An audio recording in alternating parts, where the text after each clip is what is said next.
เจ้ารายงานจากจุดประสานงานของทีมงานกู้ภัยลาวเฮาปฏิบัติหน้าเวียกในปัจจุบันในมื้อนี้เนาะถือว่าพวกเขาก็ได้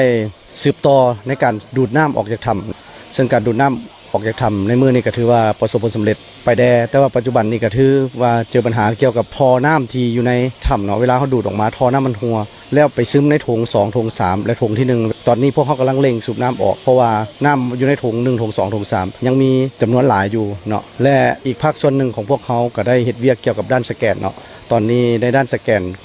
มวลสารน้ำและร่องน้ำต่างๆเป็นพวกเขาได้ข่าวดีแล้วว่ามีบอลระบายน้ำออกอยู่ทางด้านลุ่มเนาะ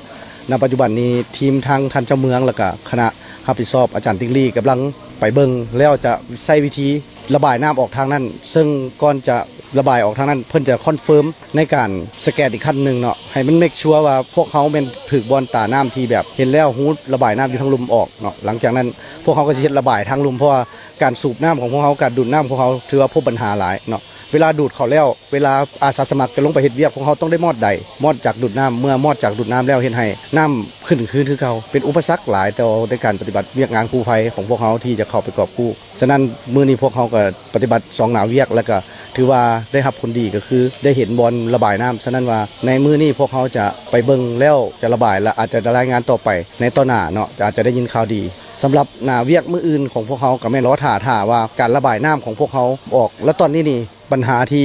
สายยางท่อน้ำหัวนั่นเนาะพวกเขาได้สั่งซื้อจากนครหลวงจันทร์ตอนนี้กำลังใส่ยนต์มาที่ลองแจ้งเนาะหลังจากที่พวกเขาเอาอุปกรณ์มาครบแล้วพวกเขาสิลองซอยกันทั้ง2ด้าน1ระบายน้ำทั้งลุม2มาดูดน้ำทั้งนี้ถ้าน้ำแห้งในเวลาใดเป็นพวกเขาทีมงานกู้ภัยมันเตรียมพร้อมที่จะบุทะลุเข้าไปในจุดที่เป้าหมายที่พวกเขาวางไว้